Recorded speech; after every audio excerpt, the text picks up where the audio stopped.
태국이 현재 한국을 상대로 충격적인 정책을 내놓았습니다. 태국 공항에서부터 호텔까지 한국인들을 대놓고 차별하고 태국은 한국인이 필요 없다고 말하면서 다른 국가를 찬양하고 있습니다. 도대체 태국에서는 어떤 정책을 내놓은 걸까요? 안녕하세요. 저는 헤일리라고 합니다. 워싱턴 포스트의 국제부 특파원으로 5년째 아시아 지역을 담당하고 있어요. 그동안 한국, 일본, 중국을 오가며 다양한 기사를 써왔죠. 사실 태국은 제가 휴가로 자주 찾던 곳이었는데 최근 취재 의뢰가 들어와 업무차 방문하게 되었습니다. 헤일리, 태국에서 뭔가 이상한 일이 벌어지고 있어. 한국인들이 불공정한 대우를 받고 있다고 해. 편집장의 메일을 받은 건 2달 전이었어요. 처음에는 단순한 소문이라 생각했습니다. 하지만 제보가 계속 들어오기 시작했죠. 한국인 관광객들이 태국 현지에서 차별을 경험했다는 이야기들이었어요. 공항에서 입국할 때 한국인들만 별도로 심사를 받아요. 호텔에 예약했는데 한국인이라고 하니 갑자기 방이 없다고 하더라고요. 관광지에서 외국인 가격과 한국인 가격이 따로 있었어요. 이런 내용들이 SNS와 여행 포럼에 넘쳐났습니다. 처음에는 단순한 오해나 개인적인 경험이라 생각했어요. 하지만 비슷한 사례가 너무 많아지면서 이것이 우연이 아니라는 생각이 들었죠. 태국은 오랫동안 한국인들이 가장 선호하는 여행지 중 하나였습니다. 저도 방콕의 활기찬 시장과 푸켓의 아름다운 해변을 여러 번 방문했어요. 그런데 왜 갑자기 분위기가 바뀐 걸까요? 이건 분명 단순한 문제가 아니었습니다. 더 깊이 조사하면서 흥미로운 패턴을 발견했어요. 이 모든 일이 태국 정부가 중국과의 관계를 강화하기 시작한 시점과 일치했죠. 태국 관광청이 중국인 관광객 유치에 적극적으로 나서는 반면 한국인 관광객들에 대한 혜택은 줄어들고 있었습니다. 그리고 또 다른 요소도 있었어요. 한국 법무부가 태국인 불법 체류자 단속을 강화했다는 뉴스였죠. 단순한 민간 차원의 문제가 아니라 양국 관계와 정책이 얽힌 복잡한 상황이었습니다. 이건 정말 흥미로운 주제네요. 가능한 빨리 현장을 확인해 봐야겠어요. 편집장에게 이렇게 답장을 보내고 저는 취재 여행을 준비하기 시작했어요. 먼저 한국을 방문해 태국 여행을 다녀온 사람들의 생생한 경험을 들어보고 그 다음 태국으로 가서 현지 상황을 확인하기로 했습니다. 노트북과 카메라, 녹음기를 챙기며 생각했어요. 이 이야기의 진실은 무엇일까? 단순한 오해일까? 아니면 정말 체계적인 차별이 존재하는 걸까? 아무튼 직접 확인하는 것이 저널리스트로서 제 의무라고 생각했습니다. 그래서 저는 서울행 비행기에 올랐어요. 이 취재가 어디로 이어질지, 그리고 어떤 진실을 밝혀낼지 기대와 긴장이 함께했죠. 저는 취재를 하러 인천국제공항에 도착했어요. 호텔에 짐을 풀고 바로 취재 계획을 세웠습니다. 먼저 태국 여행을 다녀온 한국인 관광객들을 만나기로 했어요. 최근 태국 여행에서 불편함을 경험한 분들을 찾습니다. 여행 커뮤니티에 글을 올리고 여행사 관계자들에게 연락했어요. 반응은 예상보다 훨씬 뜨거웠습니다. 하루 만에 수십 명이 저에게 연락을 주셨죠. 강남의 한 카페에서 첫 인터뷰를 진행했어요. 헤일리 씨, 저는 10년 넘게 태국을 다녀왔어요. 예전에는 태국 사람들이 한국인에게 친절했는데 최근에는 완전히 달라졌어요. 김미영 씨는 지난달 방콕 여행에서 느낀 불편함을 털어놨습니다. 수완나품 공항에 도착했을 때부터 이상했어요. 한국인들만 별도 심사대로 안내하더니 서류 검사가 유독 오래 걸렸죠. 중국인들은 빠르게 통과하는데 말이에요. 다른 여행객들도 비슷한 경험을 이야기했어요. 박준호 씨는 푸켓 리조트에서 겪은 일을 설명했습니다. 체크인할 때 갑자기 한국인은 보증금을 추가로 내야 한다고 하더라고요. 옆에서 체크인하던 서양인들과 중국인들은 그런 요구를 받지 않았어요. 명백한 차별이었죠. 서울 시내 여러 카페와 레스토랑을 돌아다니며 인터뷰를 이어갔어요. 기록한 사례가 30건을 넘어갈 때쯤 뚜렷한 패턴이 보이기 시작했습니다. 쇼핑몰에서 중국인 단체 관광객에게는 특별 할인을 제공하는데 한국인에게는 그런 혜택이 없었어요. 스파 예약을 하려고 했는데 한국인이라고 하니 갑자기 예약이 다 찼다고 하더라고요. 레스토랑에서 한국인에게만 더 비싼 메뉴판을 준다는 얘기도 들었어요. 태국 관광청 서울지사에서 일하는 관계자도 만났습니다. 그는 조심스럽게 이야기를 꺼냈어요. 공식적으로 확인된 바는 없지만 태국 정부가 중국 관광객 유치에 집중하면서 한국인 관광객에 대한 관심이 줄어든 건 사실입니다. 그리고 여행사 대표와의 인터뷰에서 결정적인 정보를 얻었어요. 태국의 일부 호텔과 상점들은 한국인들이 소비력이 높다는 것을 알고 있어요. 그래서 더 높은 가격을 받으려고 하죠. 솔직히 말하면 바가지라고 볼 수 있어요. 이제는 일부 현지 업체가 아예 공공연하게 한국인에게는 다른 가격표를 적용하고 있어요. 일주일간의 인터뷰를 통해 모은 증언들은 단순한 우연이나 오해가 아니라는 확신이 들었어요. 태국에서 한국인들에 대한 인식과 대우가 분명히 변화하고 있었습니다. 이제 직접 태국으로 가서 현지 상황을 확인해 봐야 할 때였죠. 이 모든 증언이 사실이라면 왜 이런 일이 벌어지고 있는 걸까요? 제 질문에 마지막 인터뷰는 의미심장한 대답을 남겼습니다. 아마도 그 답은 태국과 중국의 관계, 그리고 한국과 태국 사이에 숨겨진 갈등에서 찾아야 할 거예요. 이틀 후, 저는 방콕행 비행기에 몸을 실었어요. 한국인 관광객들의 증언이 정말인지 직접 확인하고 싶었습니다. 비행기 안에서도 취재는 계속됐죠. 우연히 옆자리에 앉은 여성은 사업차 태국을 자주 방문한다고 했어요. 요즘 한국인들이 태국에서 불편함을 겪는다는 이야기를 들어보셨나요? 제 질문에 그녀는 깊은 한숨을 내쉬었습니다. 저도 그런 경험이 있어요. 3개월 전부터 눈에 띄게 달라졌어요. 특히 입국 심사가 너무 까다로워졌죠. 6시간의 비행 끝에 수완나품 국제공항에 도착했어요. 비행기에서 내리자마자 제 눈에 들어온 건 공항 곳곳에 걸린 중국어 안내판이었습니다. 한국어 안내는 찾기 어려웠죠. 입국 심사대로 향하면서 저는 의도적으로 한국인 관광객들 사이에 섞였어요. 여권을 한국 여권으로 속이지는 않았지만 한국어를 몇 마디 섞어가며 그들과 자연스럽게 대화를 시도했습니다. 그리고 예상했던 광경이 펼쳐졌어요. 입국 심사대는 여러 줄로 나뉘어 있었는데 한 줄은 유독 길게 늘어서 있었습니다. 그리고 그 줄에는 대부분 한국인들이 서 있었어요. 입국 심사 직원들은 다른 국적의 여행객들은 빠르게 통과시키는 반면 한국인들에게는 추가 질문과 서류 요청을 하고 있었죠. 왜 저 사람은 그냥 통과하는데 저한테만 서류를 더 요구하는 거예요? 한 한국인 남성이 영어로 항의하고 있었어요. 입국 심사 직원은 무표정한 얼굴로 대답했습니다. 규정이 바뀌었습니다.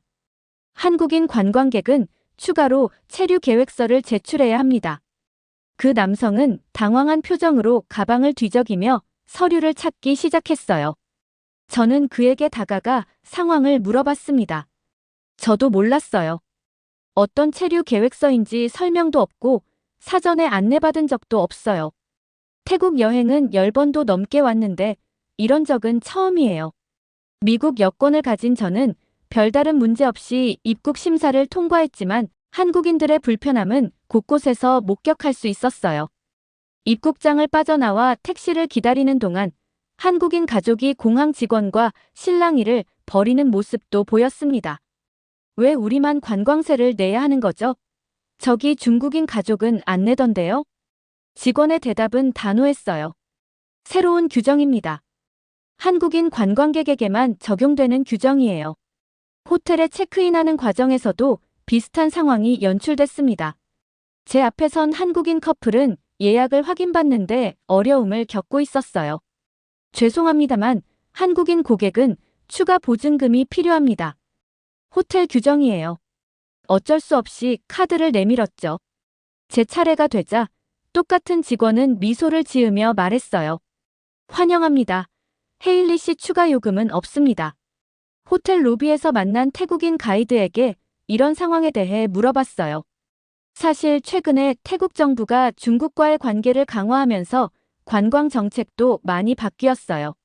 중국인 관광객에게는 더 많은 혜택을 주고 한국인들에게는 약간의 제한을 두는 편이죠. 그는 조금 망설이다가 말을 이었습니다. 솔직히 말하면 한국에서 태국인들이 불법 체류 문제로 어려움을 겪고 있다는 이야기가 많아요. 그래서 일종의 보복 심리가 작용하는 것 같기도 해요. 다음 날, 저는 방콕 시내의 유명 관광지를 돌아다니며 더 많은 사례를 수집했어요. 그랜드 팰리스 입구에서는 한국인 관광객에게만 추가 입장료를 요구하는 모습을 목격했고, 쇼핑몰에서는 중국인 단체 관광객에게 VIP 대우를 해주는 반면, 한국인 관광객에게는 특별한 서비스가 없었습니다. 이런 상황이 계속된다면 한국인들이 태국 여행을 꺼리게 될 것이 분명해 보였어요. 그렇다면 태국 정부는 이런 문제를 정말 모르고 있는 걸까요? 아니면 의도적으로 이런 정책을 펼치고 있는 걸까요? 저는 이 의문을 풀기 위해 태국 정부 관계자를 만나기로 결심했습니다. 태국 정부 관계자를 만나는 일은 생각보다 쉽지 않았어요. 여러 채널을 통해 연락을 시도한 끝에 방콕의 관광 스포츠부 부국장인 슈타폰 차이보 씨와의 인터뷰가 성사되었습니다. 화려한 장식이 돋보이는 정부청사 내 사무실에서 그를 만났어요. 차이보 부국장님, 최근 한국인 관광객들이 태국에서 차별적인 대우를 받고 있다는 이야기가 있는데 이에 대해 어떻게 생각하시나요? 그는 제 질문에 미소를 지으며 공식적인 답변을 시작했어요. 태국은 모든 국가의 관광객들을 환영합니다. 특별히 한국인 관광객만 차별적으로 대하는 정책은 없어요. 하지만 대화가 계속되면서 차이봇 부국장의 말에서 미묘한 변화가 느껴졌습니다. 다만 현재 태국 정부는 관광시장 다변화를 위해 노력하고 있어요. 특히 중국 시장에 집중하고 있죠. 그는 자리에서 일어나 벽에 걸린 대형 차트를 가리켰어요. 그래프에는 각 국가별 관광객 수와 경제적 효과가 표시되어 있었는데 중국이 압도적으로 1위를 차지하고 있었습니다. 보시다시피 중국 관광객의 규모는 다른 어떤 국가보다 큽니다. 코로나19 이후 태국 관광업 회복에 있어 중국 시장은 핵심이에요. 그래서 중국인 관광객들에게 특별한 혜택을 제공하고 계신가요? 차이봇 부국장은 잠시 망설이다가 솔직하게 대답했어요. 네, 현재 태국 정부는 중국인 관광객들에게 비자 면제 혜택을 제공하고 관광세 면제까지 진행할 예정입니다. 시진핑 주석과 패통탄 친나와 총리 만남 이후 양국 간 관광 협력이 크게 강화되었어요. 그럼 한국인 관광객은요? 그 부분은 아직 논의되지 않았습니다. 차이봇 부국장의 사무실을 나온 후 저는 태국 관광청의 마케팅 담당자인 파낙 퐁차이 씨와 비공식적인 자리를 가졌어요. 커피숍에서 만난 그는 좀 더 솔직한 이야기를 들려주었습니다. 실은 최근 태국의 외교 정책에 큰 변화가 있었어요. 중국과의 관계 강화가 최우선 과제가 되었죠. 관광뿐만 아니라 경제, 군사 분야에서도 협력이 깊어지고 있어요. 그의 설명에 따르면 태국 정부는 중국 퍼스트 정책을 은근히 시행하고 있었습니다. 이는 관광업계에서도 분명하게 드러나고 있었어요. 호텔과 쇼핑몰에서 중국어 안내판이 크게 늘었고 중국인 관광객을 위한 전용 서비스가 확대되고 있어요.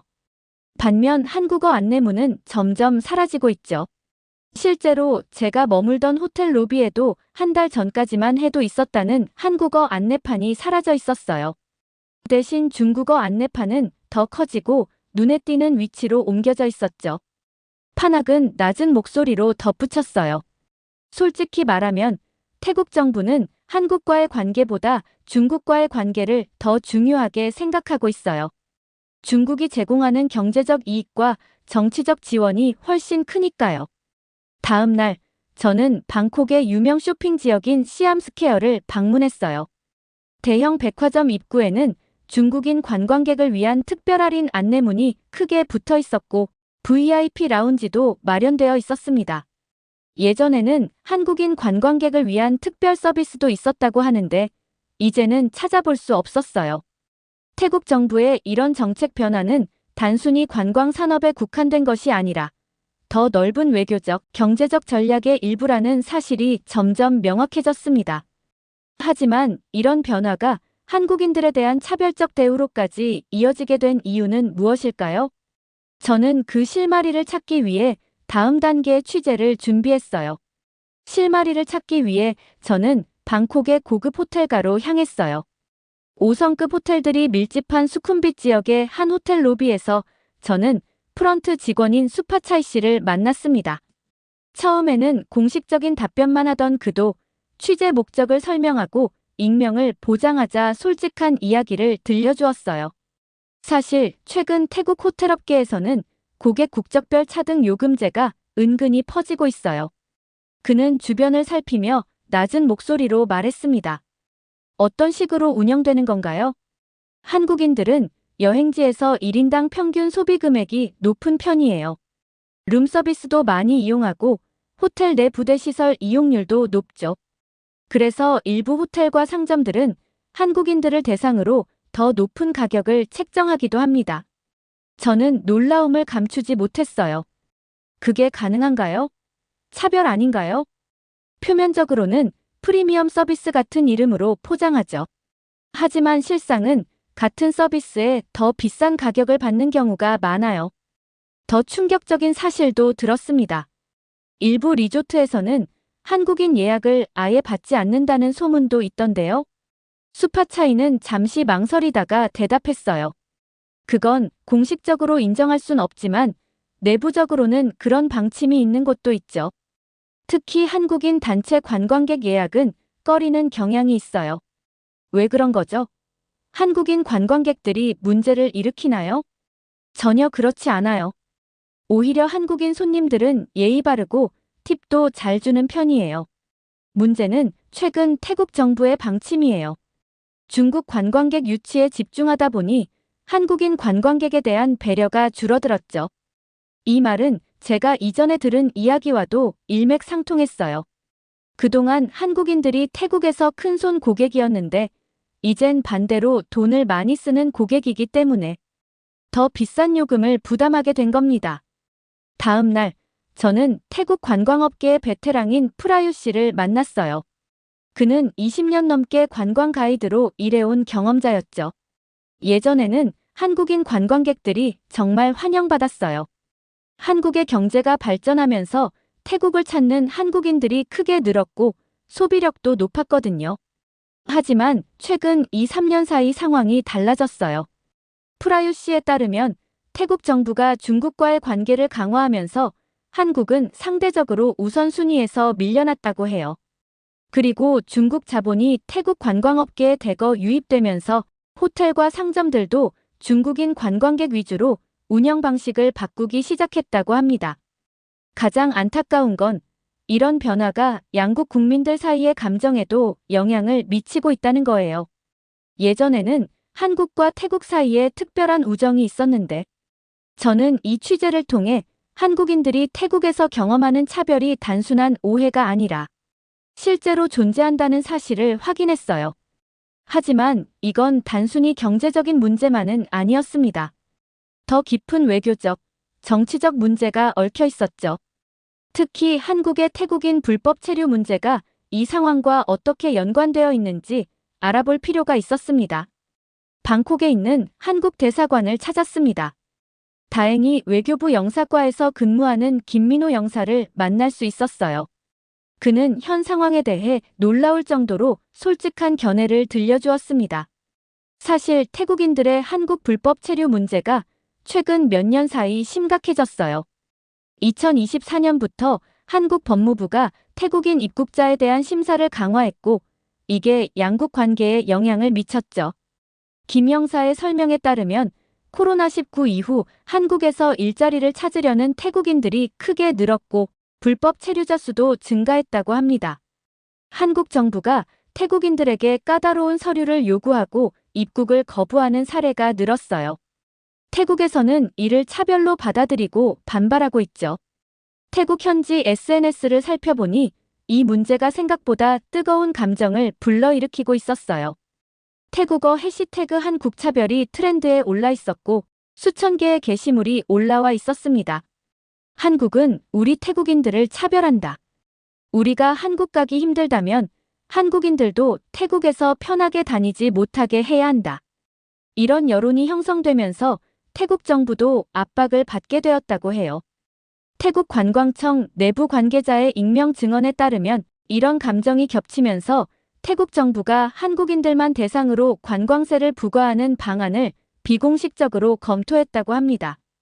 태국 정부가 공식적으로는 인정하지 않지만 일종의 보복 조치가 이루어지고 있는 겁니다. 김 형사는 조용히 말했어요. 이제 상황이 조금씩 명확해지기 시작했습니다. 한국의 태국인 입국 심사 강화가 태국의 한국인 대상 차별로 이어지는 악순환이 만들어진 것이었어요. 양국 국민들의 감정도 점점 악화되고 있었습니다. 취재 5째 날, 저는 방콕의 유명 관광지인 카오산 로드를 찾았어요. 이곳은 배낭 여행자들의 천국으로 불리는 곳이죠. 거리에는 수많은 상점과 노점, 레스토랑이 있었지만 예상보다 한산한 분위기였습니다. 카오산 로드에서 10년 넘게 기념품 가게를 운영해온 삼파 씨는 한숨을 쉬며 말했어요. 요즘 한국인들이 예전처럼 많이 안 와요. 매출이 확 줄었어요. 저희 가게는 한국인 고객이 30% 정도였는데 이제는 10%도 안 돼요. 근처 레스토랑 주인인 나리 씨도 비슷한 상황을 토로했습니다. 중국인들은 단체 관광이 많아서 정해진 코스로만 다니고 자유롭게 돈을 쓰지 않아요. 한국인들이 훨씬 경제적으로 도움이 되는데 푸켓의 해변 리조트를 방문했을 때도 상황은 비슷했어요. 리조트 매니저인 아나 씨는 예약률이 20%가량 감소했다고 말했습니다. 한국인 관광객들이 주요 고객이었는데 최근 몇 개월 사이 예약이 급감했어요. 특히 한국 연휴 기간에 기대했던 예약이 안 들어오니 타격이 크죠. 이런 경제적 타격이 태국 현지인들의 인식에도 변화를 가져오고 있었어요. 소셜미디어에서는 정부 정책에 대한 비판적인 목소리가 나오기 시작했습니다. 중국인 관광객만 유치하려는 정부 정책이 오히려 관광 산업을 망치고 있다. 차라리 한국인들에게 관광세를 면제하고 중국인들에게 받아야 하는 거 아닌가? 태국 현지 언론에서도 이 문제를 다루기 시작했어요. 방콕 포스트는 한국인 관광객 감소로 인한 경제적 손실 기사를 통해 정부 정책의 허점을 지적했습니다. 관광업에 종사하는 사람들 사이에서는 태국 정부의 정책이 오히려 자국 경제에 악영향을 미친다는 의견이 점점 커지고 있었어요.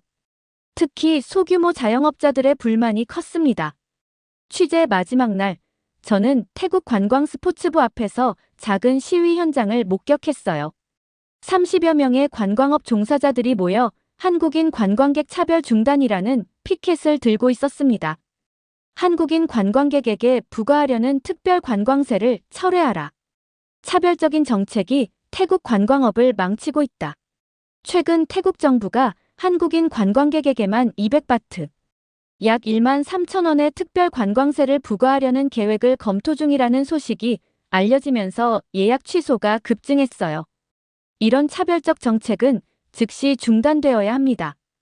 태국 정부는 중국 관광객 유치를 위해 힘을 쏟고 있었지만 정작 태국 경제에 큰 도움이 되는 건 자유롭게 소비하는 한국인 관광객들이었어요. 통계에 따르면 한국인 관광객 1인당 평균 소비액은 중국인 관광객보다 30% 이상 높았습니다. 특히 관광세 문제는 뜨거운 논쟁거리였어요. 태국 정부는 중국인 관광객에게는 관광세를 면제하면서 한국인에게만 적용하려는 계획이 알려지면서 국내외에서 비판이 거세졌습니다. 태국에서의 마지막 밤, 저는 현지 시장인 짜뚜짝 시장을 둘러보며 상인들과 이야기를 나눴어요. 우리도 한국 관광객들이 다시 많이 왔으면 좋겠어요. 태국이 너무 중국만 신경 쓰고 있어요.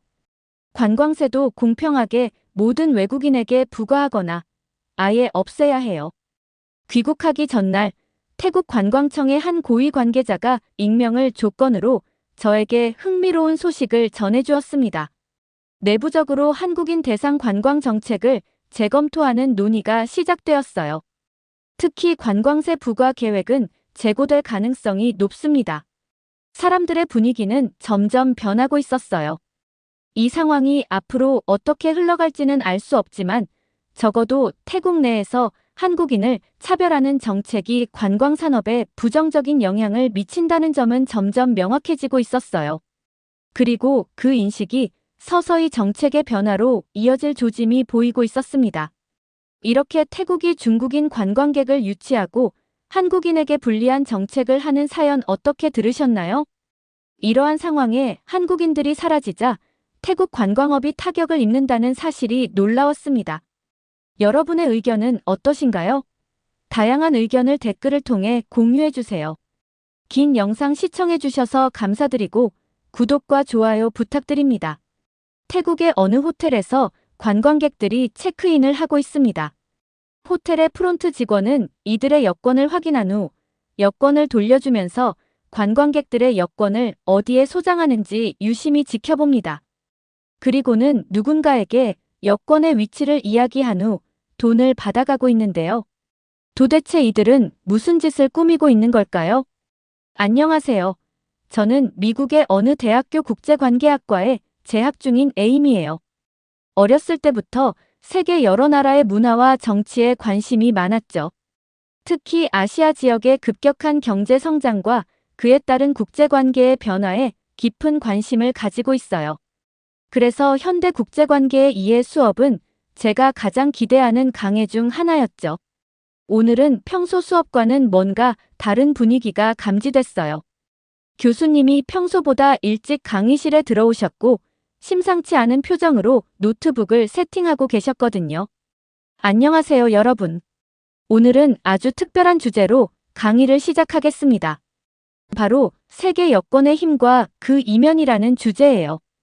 여러분은 혹시 여권이 단순한 신분증이 아닌 한 국가의 국력과 신뢰도를 상징하는 중요한 외교 문서라는 사실을 알고 계신가요? 순간 교실이 조용해졌어요.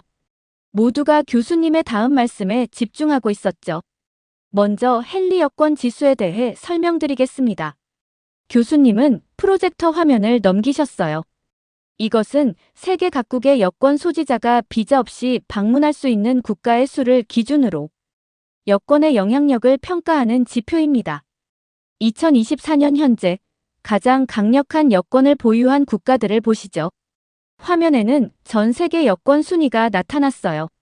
일본과 싱가포르가 193점으로 공동 1위를 차지했고 그 뒤를 이어 한국이 192점으로 거의 차이가 없는 점수를 기록하고 있었죠. 독일, 스페인, 이탈리아, 프랑스 같은 유럽의 강국들도 한국보다 낮은 순위였어요. 특히 주목할 만한 것은 한국 여권의 성장 속도입니다. 교수님이 레이저 포인터로 화면의 그래프를 가리키셨어요. 한국은 1988년만 해도 겨우 40여 개국에만 무비자 입국이 가능했고 여권 순위도 중하위권에 머물렀습니다. 하지만 현재는 190개가 넘는 국가에 비자 없이 입국이 가능한 최상위권 여권이 되었죠. 심지어 미국, 캐나다, 호주 같은 전통적인 선진국들보다도 더 높은 순위를 기록하고 있어요. 이것은 한국의 눈부신 경제 성장과 국제적 신뢰도가 그만큼 상승했다는 것을 의미합니다. 저는 열심히 노트를 하면서도 옆자리에 앉은 한국 유학생 지연이의 표정이 자랑스러움으로 빛나는 것을 볼 수 있었어요. 하지만 교수님의 다음 말씀은 분위기를 급격히 무겁게 만들었죠. 그러나 이런 여권의 높은 가치는 때로는 예상치 못한 문제를 일으키기도 합니다. 특히 아시아 지역에서는 여권 등급이 낮은 국가들의 시민들이 한국 여권을 노리는 범죄가 급증하고 있어요. 여권 도난, 위조, 밀매 등 다양한 형태로 발생하고 있는 이러한 범죄들은 단순한 도난을 넘어서 국제적인 범죄 조직과도 연계되어 있다는 점에서 매우 심각한 문제가 되고 있습니다. 교수님의 말씀이 끝나기가 무섭게 교실 뒤쪽에서 작은 웃음소리가 들렸어요. 고개를 돌려보니 태국에서 온 리파가 비웃듯이 웃고 있었죠. 그 순간 강의실의 공기가 차가워지는 것을 느낄 수 있었어요. 뭔가 재미있는 이야기라도 있나요, 리파 양? 교수님의 날카로운 목소리에 강의실은 더욱 조용해졌어요. 리파는 잠시 당황한 듯 했지만 이내 자리에서 일어나더니 당당한 목소리로 말했죠. 교수님, 태국은 세계적인 관광대국이에요. 작년에만 2,800만 명이 넘는 관광객이 우리나라를 방문했다고요. 이건 한국보다도 더 많은 숫자예요. 리파의 목소리가 점점 커졌어요. 우리나라 여권도 충분히 강력해요. 아세안 국가들은 물론이고 많은 나라에 자유롭게 갈 수 있죠. 한국 여권이 뭐가 그렇게 특별하다는 건가요? 교수님은 잠시 리파를 바라보시더니 고개를 천천히 저으셨어요. 리파 양, 태국이 세계적인 관광대국이라는 점은 부정할 수 없는 사실이에요. 하지만 우리가 지금 이야기하는 것은 관광산업이 아닌 여권의 국제적 신뢰도입니다. 실제로 태국에서도 한국인들의 여권을 노린 도난 사건들이 계속해서 보고되고 있어요. 이런 사건들이 우연이 아니라는 걸 보여주는 증거들도 있죠. 왜 하필 한국인들의 여권이 타깃이 되고 있는 걸까요? 리파의 얼굴이 순간 굳어졌어요. 교수님은 계속해서 말씀하셨죠. 특히 태국의 주요 관광지에서 이런 사건들이 자주 발생하고 있다는 점을 주목할 필요가 있습니다. 이것은 단순한 도난 사건이 아니라 보다 조직적이고 체계적인 문제라는 것을 시사하고 있어요. 죄송하지만 교수님, 저는 이 내용이 너무 과장되었다고 생각해요. 마치 태국이 범죄자들의 나라인 것처럼 들리네요. 태국 사람들이 굳이 한국 여권에 관심을 가질 이유가 없어요. 우리나라도 충분히 발전했고 여권 파워도 계속 상승하고 있다고요. 리파의 목소리에는 분노와 자존심이 섞여 있었어요. 교실 안에 다른 학생들은 불편한 듯 몸을 움직였고 몇몇은 한숨을 내쉬었죠. 그때 조용히 앞쪽에서 손이 하나 올라갔어요. 한국에서 온 교환학생 지연이었죠. 지연이는 늘 수업 시간에 예리한 질문을 하는 학생이에요. 교수님이 고개를 끄덕이자 지연이가 차분하게 자리에서 일어났어요. 리파하고의 애국심은 이해합니다. 제가 최신 통계 자료를 좀 보여드려도 될까요, 교수님? 교수님이 허락하자 지연이는 자신의 태블릿을 프로젝터에 연결했어요. 화면에는 세계 여권 순위와 관련된 상세한 데이터가 나타났죠. 보시다시피 2024년 현재 태국 여권은 세계 순위 65위로 79개국만 무비자 입국이 가능해요. 반면 한국 여권은 192개 국가의 비자 면제 혜택을 받고 있죠. 이건 단순한 숫자가 아니라 국제사회에서의 신뢰도 차이를 보여주는 지표예요. 리파의 얼굴이 붉어졌어요. 하지만 지연이는 계속해서 설명을 이어갔죠. 더 중요한 건 최근의 상황입니다. 한국 정부가 불법 체류자 문제로 태국인들의 입국 심사를 강화했습니다. 2024년 법무부 통계를 보면 태국인 불법 체류자가 전년 대비 47% 증가했고 특히 관광비자로 입국한 후 취업하는 사례가 급증했거든요. 지연이는 잠시 숨을 고르더니 계속 말을 이어갔어요. 이로 인해 한국 정부는 태국인 관광객에 대한 입국 심사를 대폭 강화했어요. 충분한 현금 소지 여부 확인은 물론이고 상세한 일정표와 숙소 예약 증명서도 요구하고 있죠. 심지어 일부 태국인들은 입국장에서 최대 6시간까지 대기하며 신문을 받는 경우도 있다고 해요. 이런 강화된 입국 심사 때문에 태국 현지에서는 반한 감정이 급속도로 퍼지고 있어요. SNS에서는 한국의 입국 심사를 비난하는 해시태그 운동이 벌어지고 있고 일부 태국 여행사들은 한국 여행 상품 판매를 중단하기도 했죠. 더 심각한 건 이런 감정이 한국인들을 노린 여권 도난으로 이어지고 있다는 거예요. 지연이는 마지막 슬라이드를 보여주며 말했어요. 실제로 이런 반한 감정이 최고조에 달했던 지난 분기에는 한국인 대상 여권 도난 신고가 급증했어요. 특히 입국 심사가 강화되기 시작한 직후부터 이런 사건들이 눈에 띄게 늘어났다는 점은 단순한 우연이라고 보기 어렵죠. 실제로 태국 현지 경찰 통계를 보면 2024년 한 해 동안 한국인 대상 여권 도난 사건이 전년보다 32% 증가했어요. 특히 방콕, 파타야, 푸켓 같은 관광지에서 집중적으로 발생하고 있죠. 맞습니다. 교수님이 고개를 끄덕이셨어요. 이런 통계야말로 우리가 주목해야 할 부분이죠. 여기서 중요한 것은 특정 국가를 비난하는 게 아니라 왜 이런 현상이 발생하는지 이해하는 거예요. 교수님은 잠시 강의실을 둘러보시더니 말씀을 이어가셨어요. 예를 들어 태국인이 한국 여권을 이용해 미국이나 유럽에 입국하려는 시도가 늘어나는 이유는 무엇일까요? 이건 단순히 한국과의 문제가 아닌 국제 이주와 비자 정책이 만들어내는 복잡한 현상입니다. 리파는 입술을 깨물며 자리에 앉았어요. 그녀의 손이 책상 위에서 부들부들 떨리는 게 보였죠. 분명 반박하고 싶은 말이 많았을 텐데 객관적인 통계 앞에서는 할 말이 없었나 봐요. 교수님이 새로운 슬라이드를 보여주셨어요. 또한 여권 도난은 단순 절도를 넘어서 국제적인 범죄 네트워크와 연결되어 있다는 점에서 더욱 심각한 문제입니다.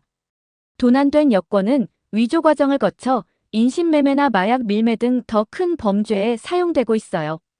실제로 지난해 파나마에서는 위조된 한국 여권으로 미국 입국을 시도하다 적발된 태국인 사례도 있었죠. 강의실은 무거운 침묵에 휩싸였어요. 이런 민감한 주제를 다루는 것이 불편하다고 느끼는 학생들도 있었지만 동시에 이것이 현실의 중요한 문제라는 것을 모두가 인정할 수밖에 없었죠.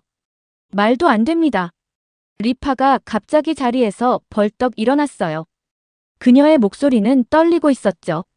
이런 사건들은 어느 나라에서나 일어날 수 있는 일이에요. 왜 태국만 자꾸 지목하시는 거죠? 우리나라에서 한국인들은 특별 대우를 받고 있다고요. VIP 관광객으로서 최고의 서비스를 제공받고 있어요.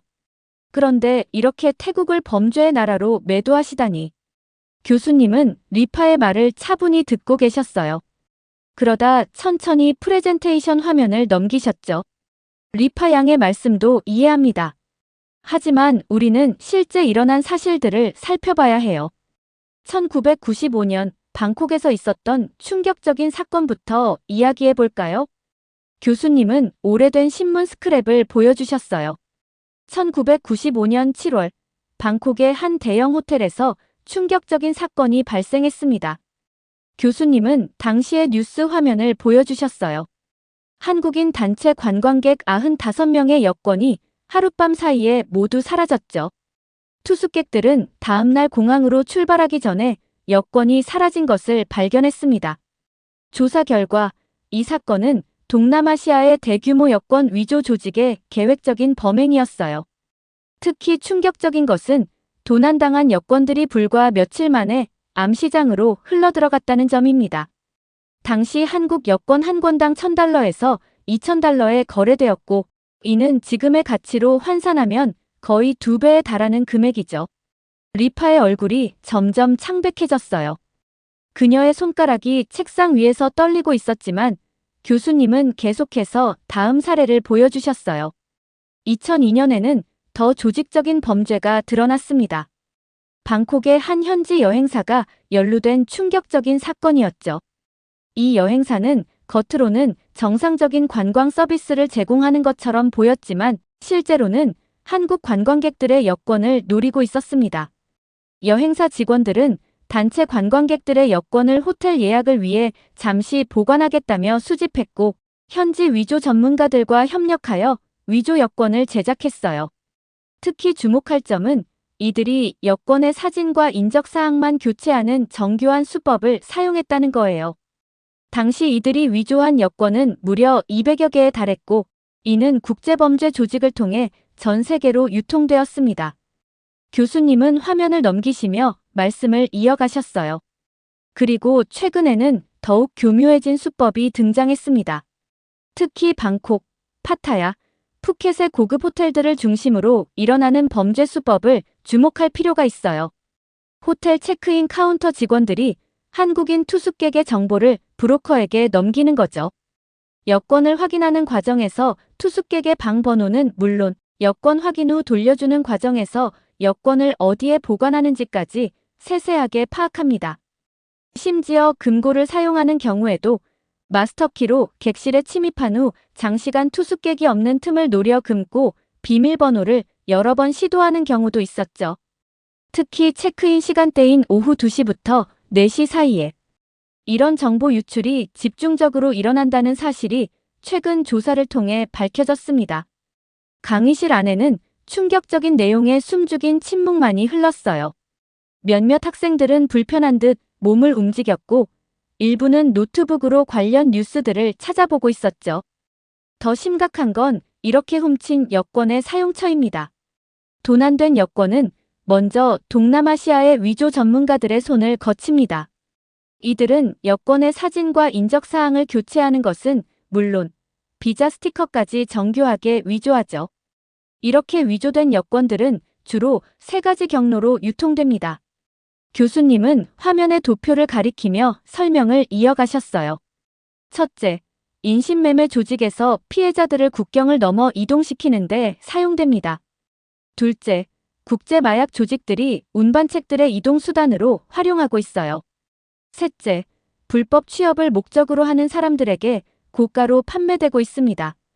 특히 한국 여권은 국제적 신뢰도가 높아 정밀 검사를 덜 받는다는 점을 노리고 있죠. 교수님은 새로운 자료들을 보여주시며 말씀하셨어요. 실제로 한국 여권 한 권의 암시장 가격은 지역과 구매자에 따라 다양합니다. 일반적으로 4,000달러에서 6,000달러 선에서 거래되지만 12,000달러까지 거래된다는 제보도 있어요. 왜 이렇게 비쌀까요? 한국 여권 소지자는 190개국 이상을 자유롭게 드나들 수 있기 때문입니다. 심지어 대부분의 선진국에서 입국 심사도 간소화되어 있죠.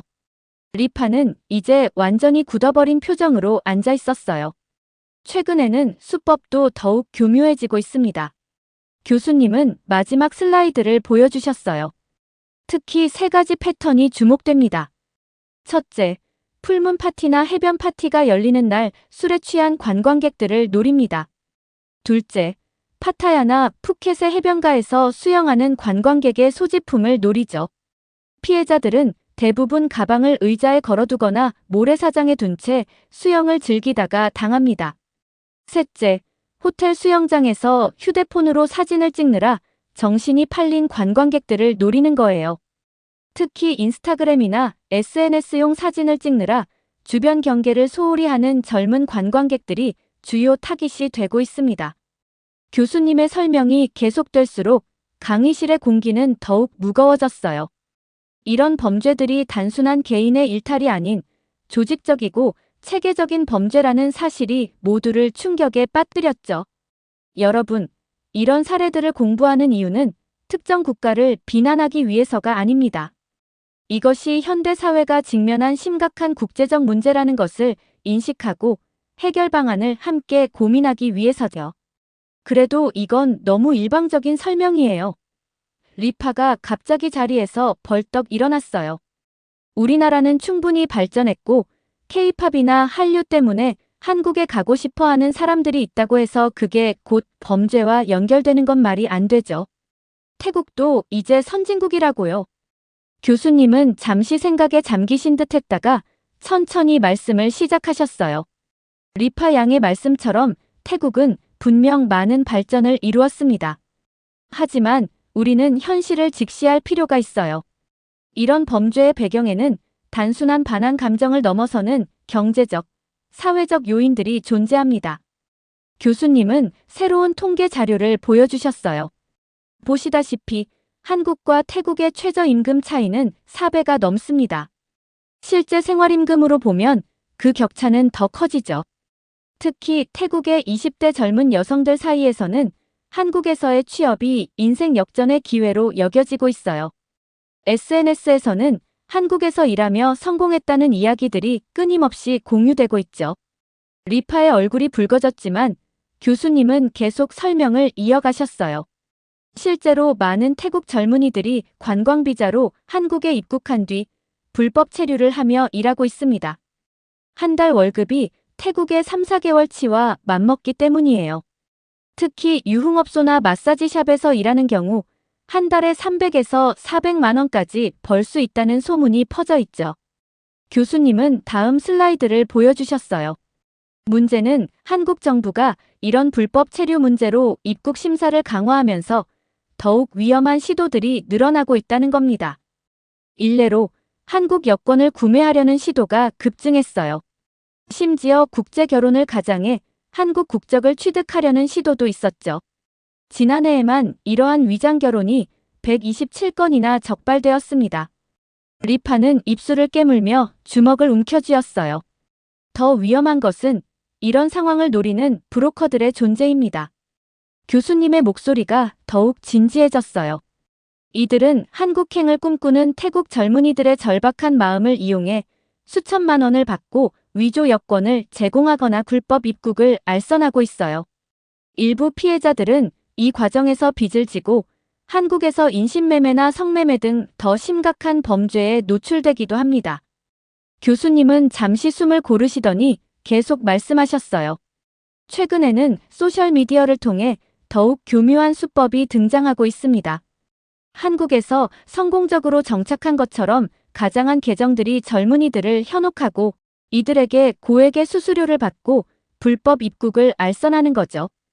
특히 한국의 방송이나 SNS에서 보여지는 화려한 생활에 매료된 젊은 층이 주요 타깃이 되고 있어요. 갑자기 지연이가 조심스럽게 손을 들었어요. 최근 태국의 한 유명 성형외과 원장님의 인터뷰를 본 적이 있어요. 태국 젊은이들이 한국 연예인의 사진을 들고 와서 저도 이렇게 해주세요라고 요청하는 일이 매우 많다고 하셨죠. 교수님은 고개를 끄덕이시며 말씀하셨어요. 좋은 지적입니다. 실제로 방콕의 성형외과들은 코리안 스타일 성형수술을 전면에 내세우고 있어요. 비라인 얼굴, 쌍꺼풀 수술, 코 수술, 심지어 일부 병원은 한국인 의사를 고용하거나 한국식 시술이라는 문구를 간판에 크게 내걸기도 하죠. 교수님은 화면을 넘기시며 계속 설명하셨어요. 더 놀라운 것은 이런 성형 수술을 받는 이유가 단순히 미용 목적만은 아니라는 점입니다. 한국인처럼 보이면 한국에서의 취업이나 생활이 더 수월할 것이라고 믿는 사람들도 있어요. 이것이 바로 우리가 이야기하는 문화적 동경이 가진 또 다른 측면이죠. 리파는 이제 완전히 창백해진 얼굴로 자리에 앉아 있었어요. 교수님의 말씀 하나하나가 현실의 무게로 다가오는 듯 했죠. 이것은 단순히 한국과의 문제가 아닙니다. 국제적인 빈부 격차, 불균형한 발전, 그리고 이를 악용하는 범죄 조직의 문제가 복합적으로 얽혀 있는 거예요. 우리는 이런 현실을 직시하고 어떻게 하면 이 문제를 해결할 수 있을지 함께 고민해야 합니다. 교수님은 잠시 침묵하시더니 마지막 슬라이드를 보여주셨어요. 여러분, 여기서 우리가 주목해야 할 것이 하나 있습니다. 바로 이 모순적인 현상이에요. 교수님의 목소리는 한층 부드러워졌어요. 태국인들 사이에서 반한 감정이 커지는 동시에 역설적으로 한국에 대한 동경도 함께 커지고 있다는 점입니다. 강의실의 공기가 미묘하게 변했어요. 리파는 여전히 고개를 숙인 채였지만 그녀의 어깨에서 긴장이 조금 풀리는 것이 보였죠. K-팝, K-드라마, K-뷰티 등 한국의 문화와 라이프 스타일은 많은 태국 젊은이들의 동경의 대상이 되었어요. 그들은 한국의 발전된 모습, 세련된 도시 생활, 높은 생활 수준을 동경합니다. 심지어 한국의 회사에서 일하는 것, 한국인처럼 사는 것 자체가 하나의 성공으로 여겨지고 있죠. 교수님은 마지막 화면을 넘기셨어요. 이런 동경과 열망이 때로는 극단적인 선택으로 이어지는 겁니다. 불법 체류를 감수하거나 위조 여권을 사용하거나 심지어 더 위험한 선택을 하게 되는 거죠. 이것이 바로 오늘 우리가 논의한 여권 범죄의 또 다른 측면입니다. 강의를 마치며 교수님은 우리 모두를 둘러보셨어요. 다음 주에는 이런 문제들에 대한 국제사회의 대응 방안과 해결책에 대해 이야기해 보도록 하겠습니다. 여러분들도 각자의 생각을 정리해 오시면 좋겠어요. 강의실을 나서면서 저는 많은 생각이 들었어요. 한 장의 여권이 단순한 신분증을 넘어 누군가의 꿈과 희망, 때로는 위험한 유혹이 될 수 있다는 사실이 새삼 놀라웠죠. 리파는 아무 말 없이 서둘러 강의실을 빠져나갔어요. 그녀의 뒷모습을 보며 오늘 이야기된 내용들이 그녀에게 얼마나 큰 충격이었을지 짐작할 수 있었어요. 하지만 동시에 이런 현실을 직시하고 이해하는 것이 문제 해결의 첫걸음이라는 교수님의 말씀이 가슴에 깊이 남았습니다. 돌아가는 길에 저는 제 여권을 꺼내보았어요. 평소에는 당연하게 여겼던 이 작은 책자가 누군가에게는 새로운 삶의 기회이자 위험한 유혹이 될 수 있다는 사실이 새삼 실감되었죠. 국제관계를 공부하는 학생으로서 이런 복잡한 현실을 더 깊이 이해하고 해결책을 찾아야겠다는 결심이 들었습니다. 이렇게 한국의 여권을 도난하려는 사연 어떻게 들으셨나요? 한국 여권이 세계적으로 엄청난 파워가 있다는 사실이 자랑스럽지만 여러 나라에서 범죄의 대상으로 지목될 수 있다는 사실이 무섭게 느껴졌습니다. 여러분들의 의견은 어떠신가요? 영상을 시청하시는 모든 분들이 해외여행 시 소지품을 잘 챙기시길 바라고 영상 재미있으셨다면 구독과 좋아요 부탁드립니다. 인도로 여행 중인 한 유튜버가 인도 사람들에게 둘러싸여 있습니다. 그들은 유튜버가 촬영 중인데도 불구하고 성추행을 하면서 자기들끼리 웃고 있습니다. 그러자 유튜버는 겁에 질려 아무것도 하지 못하는 상황인데요. 도대체 인도 사람들은 한국인에게 왜 이런 짓을 한 걸까요? 안녕하세요. 제 이름은 클로이입니다. 오늘은 제가 참석한 세계 경제학 수업에 대해 이야기해 드리려고 해요. 오늘 강의 주제는 정말 흥미진진했어요. 세계적 기업들의 투자 동향이었거든요. 수업이 시작되자 교수님께서는 강단 앞으로 나오시며 말씀하셨죠. 자, 오늘은 최근 급부상하고 있는 인도 시장에 대해 자세히 살펴보도록 하겠습니다. 저는 그 순간부터 귀를 쫑긋 세웠어요. 인도에 대해서는 늘 궁금한 점이 많았거든요. 교수님께서는 프레젠테이션을 시작하시며 설명을 이어나가셨어요. 인도는 현재 13억이 넘는 엄청난 인구를 가지고 있습니다. 그리고 이 거대한 인구와 함께 빠른 경제 성장률을 보이고 있어 전 세계 글로벌 기업들의 이목을 집중시키고 있죠. 특히 주목할 만한 점은 인도의 IT 산업과 제조업 분야예요. 이 두 분야에서 인도는 엄청난 잠재력을 보이고 있답니다. 많은 글로벌 기업들이 이 점을 주목하고 있죠. 교수님께서는 화면에 몇 가지 그래프를 띄우셨어요. 인도의 GDP 성장률, IT 산업의 성장세, 외국인 직접 투자 FDI 추이 등을 보여주는 그래프였죠. 숫자들이 급격히 상승하는 모습을 보며 저는 놀라움을 금치 못했어요. 여러분, 이 그래프들이 의미하는 바가 무엇일까요? 교수님께서 물으셨죠. 잠시 강의실이 조용해졌어요. 저는 머릿속으로 열심히 생각을 정리하고 있었죠. 그때 옆자리의 친구가 손을 들고 대답했어요. 인도가 앞으로 세계 경제에서 더 중요한 역할을 하게 될 거라는 뜻 아닐까요? 교수님께서 미소를 지으시며 고개를 끄덕이셨어요.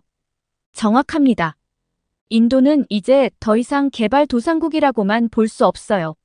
세계 경제의 새로운 중심축으로 부상하고 있는 거죠. 저는 인도의 경제 성장에 대해 더욱 흥미를 느꼈어요. 머릿속으로는 이미 인도에 대해 더 자세히 알아보고 싶다는 생각이 들었죠. 자, 여러분. 지금까지 우리는 인도 경제의 밝은 면만 살펴봤습니다. 하지만 모든 것에는 양면이 있죠. 최근 인도에서 일어난 삼성전자 파업 사건에 대해 들어보신 분 계신가요? 강의실이 조용해졌어요. 저를 포함해 대부분의 학생들이 고개를 저었죠. 교수님께서는 깊은 한숨을 내쉬셨어요. 그렇군요. 이 사건은 글로벌 기업들이 신흥시장에서 겪는 어려움을 잘 보여주는 사례입니다. 자세히 설명해 드릴게요. 교수님께서는 프로젝터로 뉴스 기사를 띄우셨어요. 인도 노동자들이 피켓을 들고 시위하는 모습이 화면에 나타났죠. 2023년부터 인도 삼성전자 노동조합이 무리한 요구를 하며 파업을 시작했습니다. 그들의 주요 요구 사항 중 핵심적인 건 크게 두 가지였어요. 첫째, 임금 2배 인상. 둘째, 일자리 세습이었죠. 저는 깜짝 놀랐어요. 임금을 2배나 올려달라고. 그리고 일자리 세습이라니 그게 가능한 일인가요? 삼성전자 측에서는 이러한 요구를 수용하기 어려웠습니다. 왜 그랬을까요? 잠시 생각해본 후 저는 조심스레 손을 들었어요. 아마도 회사의 재정 상황과 관련이 있지 않을까요?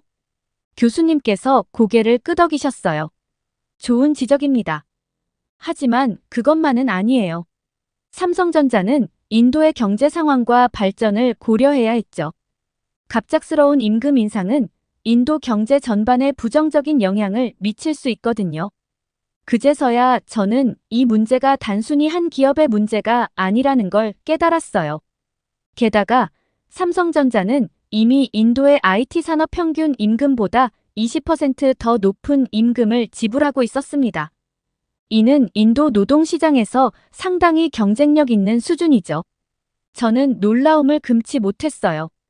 이미 평균보다 높은 임금을 주고 있었다니 노동조합의 요구가 정말 과도해 보였어요. 교수님께서는 계속해서 설명하셨어요. 하지만 노동조합의 요구가 받아들여지지 않자 파업은 장기화되었습니다. 이로 인해 생산성이 크게 떨어졌고 삼성전자의 피해가 심각해졌죠. 인도 공장의 생산량이 50% 이상 감소했다는 보고도 있어요. 저는 머릿속으로 그 상황을 그려보려 했어요. 거대한 공장이 절반밖에 가동되지 않는 모습, 그로 인한 경제적 손실, 정말 심각한 상황이었겠죠. 이 사건이 주는 교훈이 뭘까요? 교수님께서 물으셨어요. 한 학생이 대답했어요. 글로벌 기업들이 현지 문화와 상황을 잘 이해해야 한다는 거 아닐까요? 교수님께서 고개를 끄덕이셨어요. 맞아요. 하지만 그것뿐만이 아닙니다.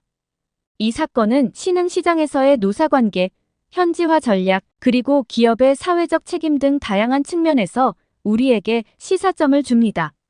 저는 이 모든 내용을 열심히 노트에 적으며 글로벌 비즈니스의 복잡성을 실감했어요. 처음에는 단순히 인도의 경제 성장에 대해 흥미를 느꼈는데 이제는 그 이면에 숨겨진 다양한 문제들을 보게 된 것 같았죠.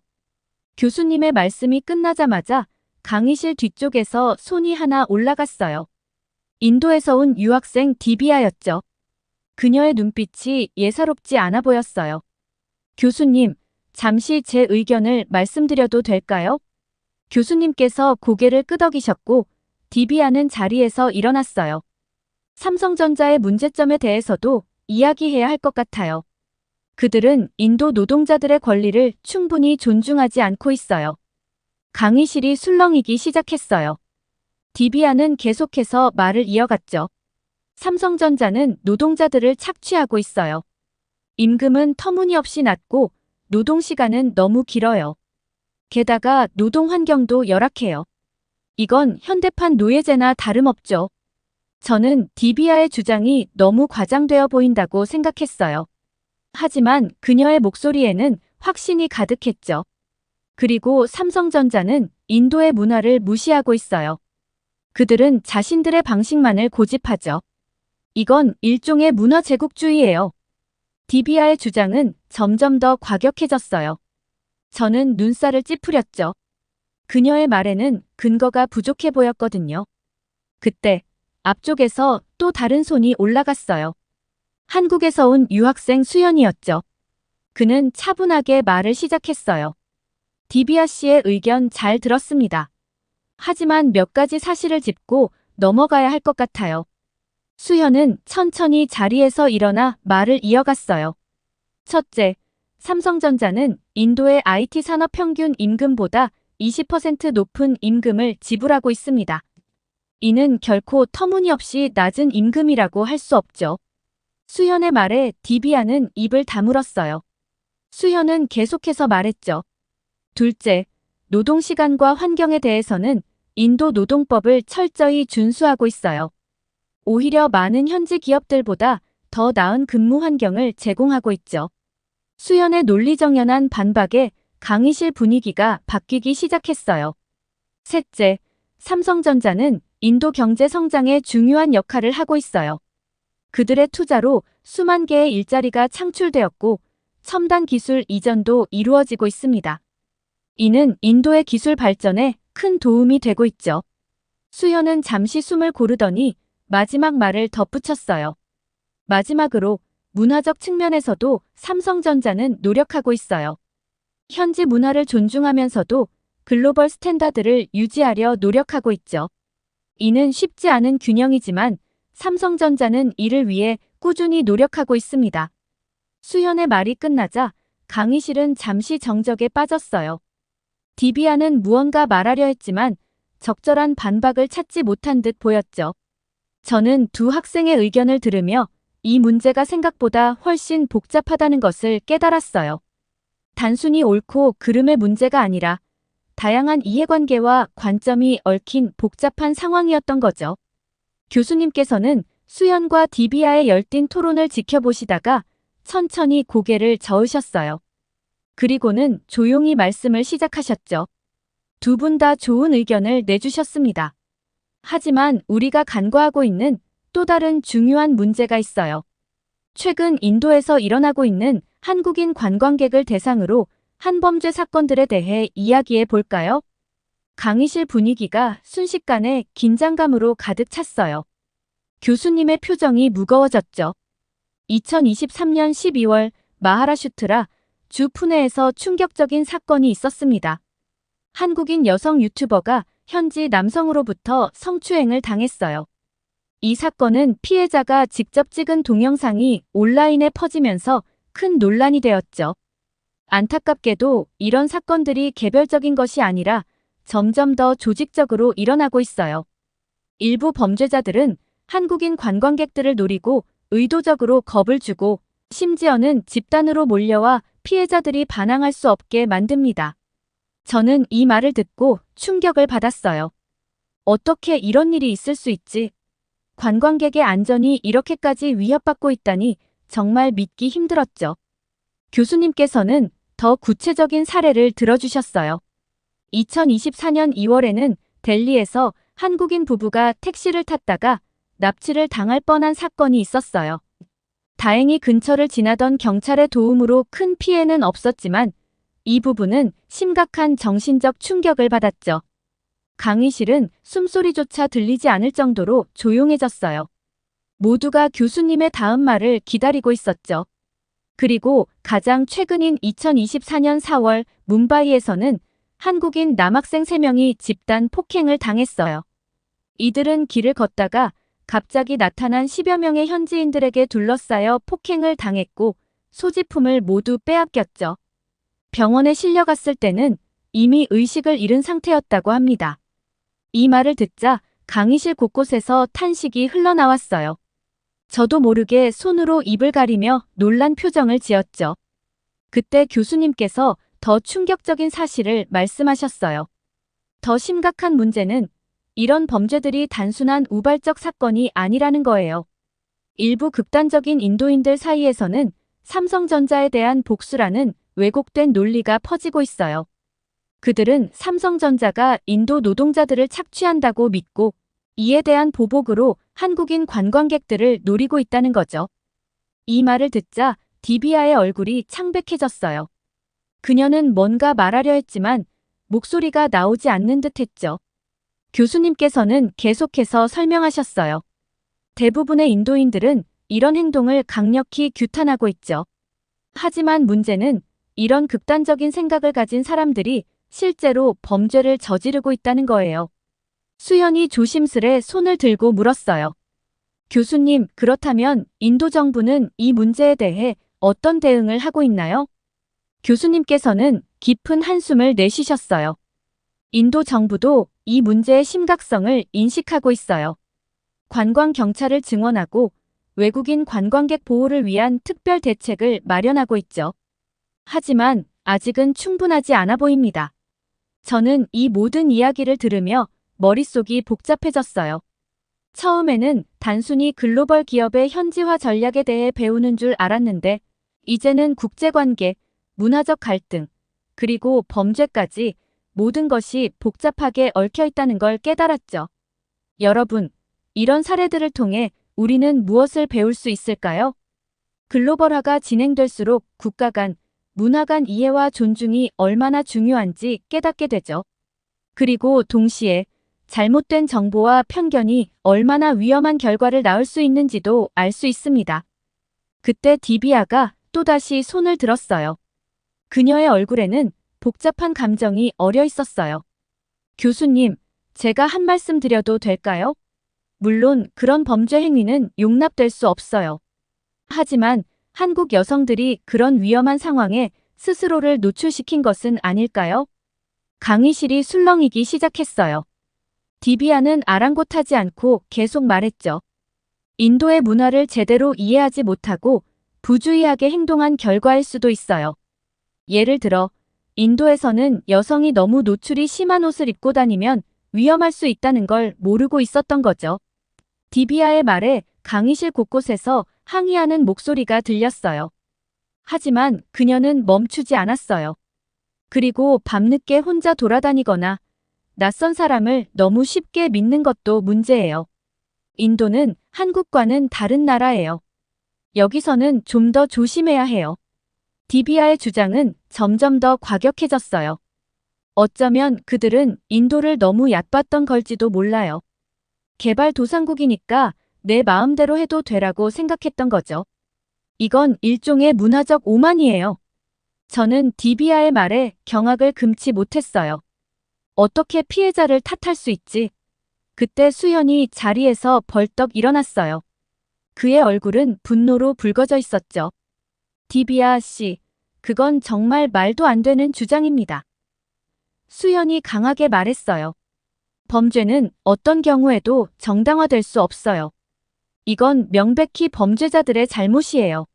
수연은 숨을 고르고 차분히 말을 이어갔어요.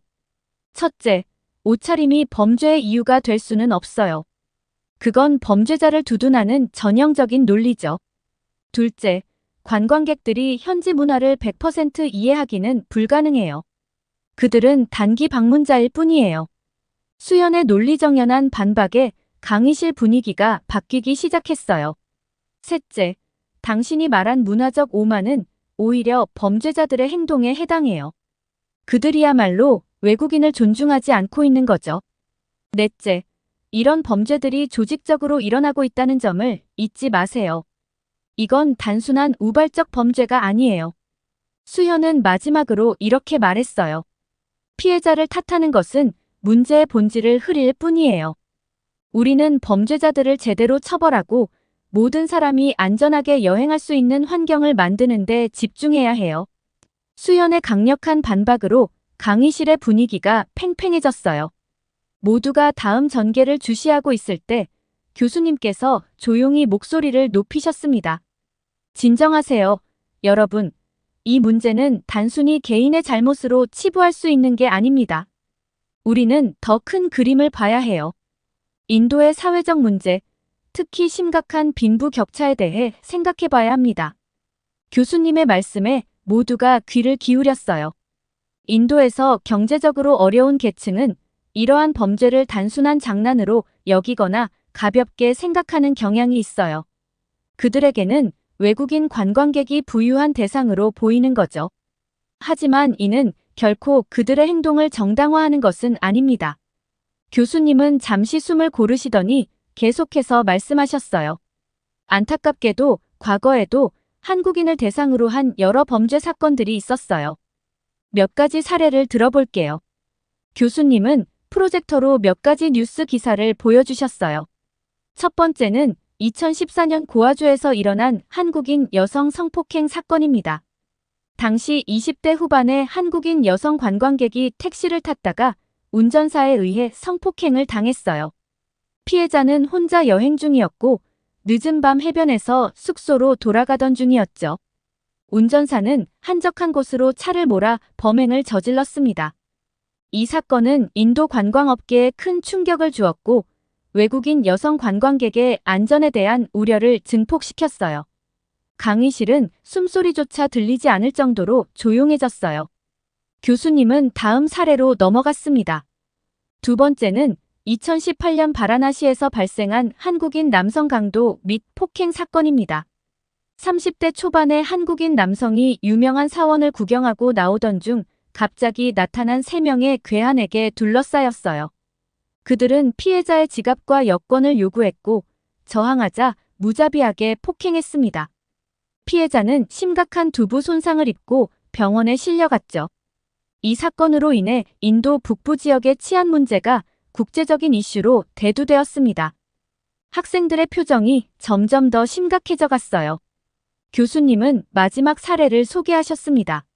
마지막으로 2019년 델리에서 있었던 한국인 여성 납치 미수 사건입니다. 20대 초반의 한국인 여학생이 인도에서 어학연수 중이었어요. 어느 날 저녁 학원에서 돌아오던 중 갑자기 차가 그녀 앞에 서더니 2명의 남성이 내려 강제로 태우려고 했습니다. 다행히 근처를 지나던 행인들의 도움으로 큰 피해 없이 벗어날 수 있었지만 이 학생은 심각한 정신적 충격을 받아 즉시 한국으로 귀국했다고 해요. 저는 이 이야기들을 들으며 인도 여행의 위험성에 대해 새롭게 인식하게 되었습니다. 이런 사건들은 단순히 개별적인 범죄가 아닙니다. 이는 인도 사회의 구조적인 문제, 즉 빈부격차, 교육의 불평등, 그리고 일부 지역의 열악한 치안 상황 등이 복합적으로 작용한 결과입니다.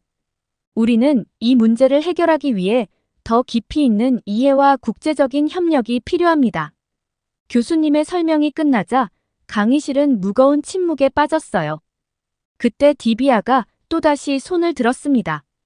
그녀의 얼굴에는 복잡한 감정이 어려 있었어요. 교수님, 제가 한 말씀 드려도 될까요? 디비아가 조심스레 물었어요. 교수님께서 고개를 끄덕이시자 그녀는 말을 이어갔습니다. 방금 말씀해주신 사건들은 정말 끔찍하고 용납할 수 없는 일이에요. 하지만 그건 극소수의 사례일 뿐입니다. 대부분의 인도 사람들은 그렇지 않아요. 우리는 친절하고 환대를 중요하게 여기는 문화를 가지고 있습니다. 디비아의 말에 일부 학생들이 동조하는 듯한 표정을 지었어요. 하지만 교수님의 표정은 여전히 진지했습니다. 디비아, 당신처럼 부유층에 속하는 사람들은 좋은 교육을 받고 유학도 갈 수 있죠. 하지만 그렇지 못한 사람들의 현실도 알아야 합니다. 교수님은 프로젝터로 몇 가지 통계 자료를 보여주셨어요. 이건 최근 조사 결과입니다. 많은 외국인 관광객들이 인도를 다시 방문하고 싶지 않다고 합니다. 주된 이유는 치안과 위생 문제예요. 화면에 나타난 그래프를 보며 학생들이 놀란 표정을 지었어요. 관광객의 재방문 의사가 다른 아시아 국가들에 비해 현저히 낮았거든요. 특히 한국, 일본, 중국 등 동아시아 관광객들의 재방문 의사가 가장 낮았습니다. 더 구체적인 문제도 있어요. 교수님께서 계속해서 설명하셨습니다. 인도의 일부 지역에서는 여전히 길거리에서 배변을 하는 모습을 볼 수 있습니다. 이는 위생 문제뿐만 아니라 관광객들에게 큰 문화적 충격을 줍니다. 교수님은 이어서 말씀하셨어요. 물론 인도 정부도 이 문제를 인식하고 있어 클린 인도 미션이라는 캠페인을 진행하고 있습니다. 하지만 변화에는 시간이 걸리고 아직 많은 지역에서 문제가 지속되고 있어요. 이는 단순히 개인의 습관 문제가 아니라 기반 시설 부족, 교육의 문제 등 복합적인 요인들이 작용하고 있습니다. 디비아의 얼굴이 붉어졌어요. 그녀는 뭔가 말하려 했지만 적절한 반박을 찾지 못한 듯 보였죠. 교수님은 마지막으로 몇 개의 영상을 보여주셨어요. 이 영상들은 최근 한국인들을 대상으로 저질러진 범죄 장면들입니다. 주의해서 봐주세요. 영상 속에는 한국인 관광객들이 괴롭힘을 당하거나 폭행당하는 장면들이 담겨 있었어요. 강의실은 숨소리조차 들리지 않을 정도로 조용해졌습니다. 영상이 끝나고 교수님께서 말씀하셨어요. 이런 일들이 일어나는 이유는 복합적입니다. 빈부격차, 교육의 부재, 문화적 차이 등 다양한 요인이 작용하고 있어요. 우리는 이 문제를 단순히 나쁜 사람들의 행동으로 치부해야 됩니다. 디비아는 고개를 숙인 채 아무 말도 하지 못했어요. 그녀의 눈에는 눈물이 고여 있는 것 같았습니다. 강의가 끝나갈 무렵 저는 깊은 생각에 잠겼어요. 이 수업을 통해 세계를 바라보는 새로운 시각을 얻게 된 것 같았습니다. 글로벌화가 진행될수록 문화 간 이해와 존중이 얼마나 중요한지, 그리고 한 국가의 문제가 어떻게 국제적인 이슈가 될 수 있는지 깨달았어요. 동시에 이런 복잡한 문제들에 대해 단순한 해답은 없다는 것도 알게 되었습니다.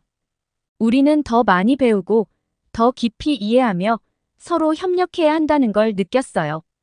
이 수업은 제게 큰 도전이었지만 동시에 미래의 글로벌 리더로 성장하는 데 중요한 경험이 되었다고 생각합니다. 앞으로 저는 이런 국제적 문제들에 더 관심을 가지고 해결책을 찾는 데 기여하고 싶어요. 이렇게 한국인 관광객을 상대로 범죄를 저지르는 인도인들에 대한 사연 어떻게 들으셨나요? 삼성전자에 무리한 요구를 하고 생각처럼 되지 않자 한국인 관광객들을 상대로 범죄를 저지르는 사실이 너무 충격적이었는데요.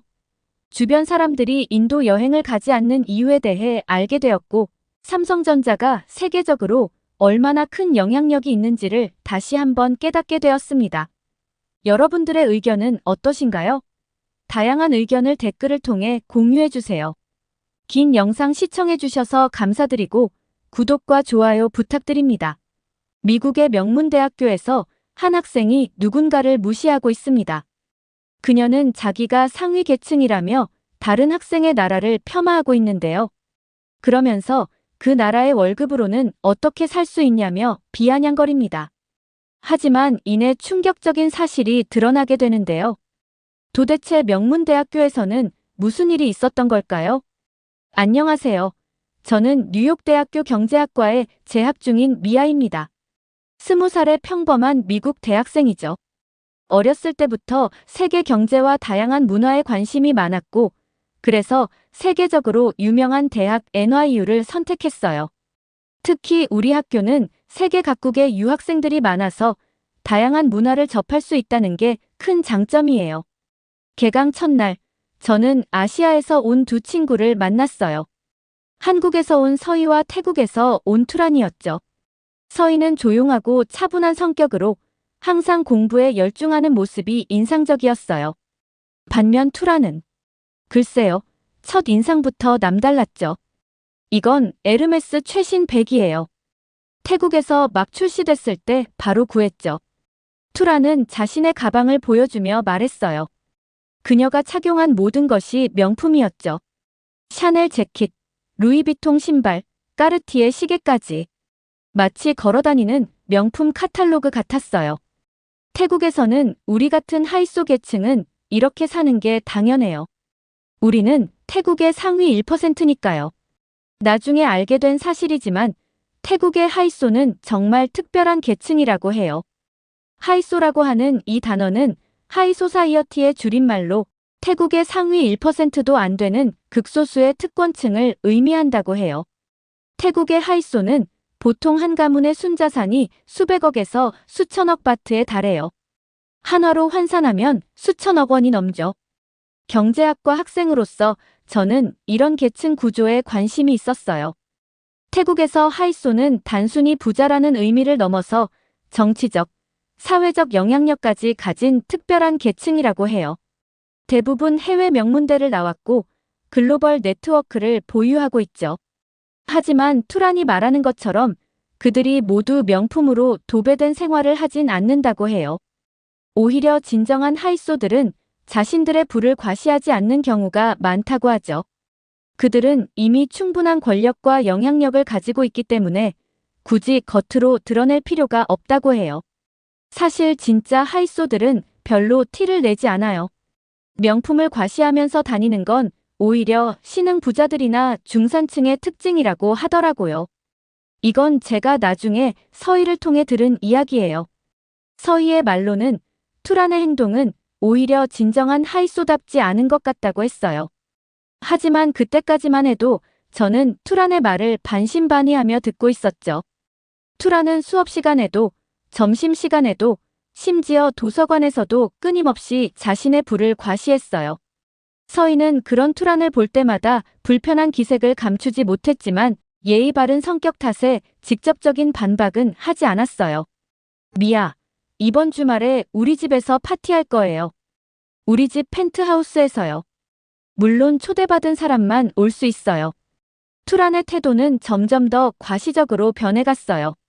그녀는 자신의 SNS에 매일같이 호화로운 생활을 인증했고 다른 학생들의 평범한 삶을 무시하는 발언도 서슴지 않았죠. 특히 서희를 대할 때면 더욱 그랬어요. 한국의 경제 상황이나 문화를 폄하하는 말을 자주 했고 최근 태국인 불법 체류자들의 강력 범죄가 한국에서 이슈가 되면서 한국 정부가 태국인 입국 심사를 강화한 것에 대해 불만을 터뜨렸어요. 우리나라 사람들이 한국에서 몇 번 사고를 쳤다고 이제 태국 사람들은 다 범죄자 취급하는 거예요? 정말 불공평하죠. 이런 일 때문에 요즘 태국에서는 한국을 안 좋게 보는 사람들이 많아졌어요. 투라는 이런 이야기를 할 때면 항상 서희를 곁눈질로 보며 말했어요. 마치 서희가 한국 정부를 대표하는 사람인 것처럼요. 게다가 태국 현지 언론에서 이 문제를 크게 다루면서 반한 감정이 커지고 있다는 이야기도 덧붙였죠. 사실 제가 얼마 전에 한국에 놀러 갔었는데요. 거기서 많은 한국 연예인들과 어울렸어요. 우리 같은 하이소는 어디를 가도 특별한 대우를 받거든요. 서희의 표정이 굳어지는 걸 보면서도 투라는 계속해서 말을 이어갔어요. 심지어 블랙핑크의 리사와도 친분이 있다며 자랑했죠. 하지만 그녀가 보여주는 사진들은 대부분 먼발치에서 찍은 것들이었어요. 그렇게 개강 첫 주가 지나갔고 우리는 점점 더 불편한 관계가 되어갔어요. 투란의 과시적인 태도는 날이 갈수록 심해졌고 서희를 향한 무시도 노골적으로 변해갔죠. 하지만 이것은 시작에 불과했어요. 진짜 문제는 그 다음 주 세계 경제학 강의실에서 일어났죠. 다음 주 월요일 평소처럼 세계 경제학 강의를 듣기 위해 강의실에 모였어요. 교수님이 오시기 전 학생들은 저마다 주말에 있었던 일들을 이야기하고 있었죠. 저는 주말에 맨해튼에서 쇼핑했어요. 명품 매장에서 VIP 대우를 받으며 쇼핑하는 게 정말 좋더라고요. 투란이 말을 꺼내자마자 몇몇 학생들이 흥미롭다는 듯 그녀 쪽으로 몸을 돌렸어요. 특히 명품에 관심이 많은 중국 유학생들이 눈을 반짝였죠. 근데 말이에요. 지난번에 제가 한국에 놀러 갔을 때는 정말 웃긴 일이 있었어요. 강남에서 쇼핑을 하는데 직원들이 저를 보고 깜짝 놀라더라고요. 태국 하이소가 오니까 특별 대우를 해준다면서. 서희가 책상 위 펜을 꽉 쥐는 게 보였어요. 하지만 투라는 아랑곳하지 않고 계속 이야기를 이어갔죠. 사실 제가 한국의 톱스타들이랑 많이 친해요. 특히 BTS 멤버들이랑은 자주 만나죠. BTS가 태국 공연할 때마다 저희 가족이 스폰서를 했거든요. 그래서 백스테이지에도 자주 가죠. 사진 있어요? 서희가 갑자기 끼어들었어요. 그녀의 목소리는 차가웠죠. 아, 그게 비밀 유지 계약 때문에 공개는 못하는데. 투란이 잠시 당황하는 듯 했지만 이내 다른 이야기로 화제를 돌렸어요. 아, 리사는 어떠냐고 물어보시는 분들이 많은데 리사랑은 정말 친해요. 방콕에서 자주 만나거든요. 투라는 휴대폰을 꺼내 사진을 보여주기 시작했어요. 하지만 대부분 리사의 콘서트장이나 팬미팅에서 멀리서 찍은 사진들이었죠. 한국 연예인들이 태국에 오면 다들 저희 가문의 도움을 받아요. 우리가 태국 연예계에서 엄청난 영향력이 있거든요. 사실 서희 씨도 제가 도와주면 연예인들 많이 만날 수 있을 텐데. 서희는 조용히 자리에서 일어나 교실 뒤쪽으로 자리를 옮겼어요. 투란의 말이 점점 더 도를 넘어서고 있었거든요.